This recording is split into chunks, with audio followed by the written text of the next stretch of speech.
గారిని. నేను ఇంతకుముందు స్వతంత్ర అభ్యర్థిగా 18వ వార్డు నుంచి పోటీ చేసి మా 18వ వార్డు నుంచి గెలుపొందినాను.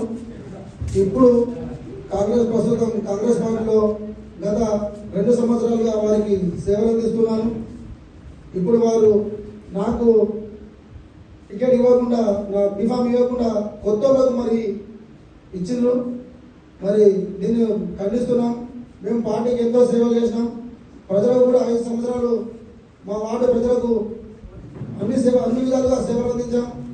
మా వార్డు ప్రజలకు ఎటువంటి ఇబ్బంది కలగకుండా మరి ప్రజల్లో మేము మంచి చేసి వారి అభినందనలు మేము గెలుచుకున్నాం. అట్టి విధంగా మరి మాకు కాంగ్రెస్ ప్రభుత్వం దయచేసి మాకు టికెట్ ఇవ్వకుండా మరి మాకు అన్యాయం చేసిందని నేను ప్రెస్ మిత్రులుగా మీడియా మిత్రులందరికీ తెలియజేస్తున్నాను. ఆర్మూరు ప్రజలారా ఇదొకటి గుర్తించుకొని మీరందరూ దయచేసి ఈ కాంగ్రెస్ ప్రభుత్వాన్ని మీరు చేస్తున్నటువంటి అన్యాయాన్ని మేము ప్రజలకు తీసుకొస్తాం. మరి మీరు మాకు అన్ని విధాలుగా సహకరించాలా.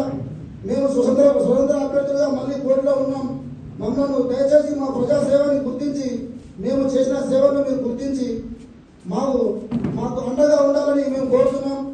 అదేవిధంగా ఈ కాంగ్రెస్ ప్రభుత్వం చేస్తున్నటువంటి అన్యాయాన్ని మీరు గుర్తించి వారికి మీరు తగిన బుద్ధి చెప్పాలని మేము కోరుతున్నాము.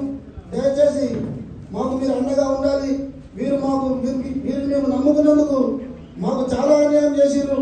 మేము అన్ని విధాలుగా ప్రజలకు అందుబాటులో ఉండి వాటి అభివృద్ధి చేసుకుంటూ ప్రజల సమస్యలు రోజు గుర్తించి మరి వాటి సమస్యలు తీర్చడానికి ప్రయత్నించాం. ఇన్ని రోజులు వారి సమస్యలను తీర్చాం.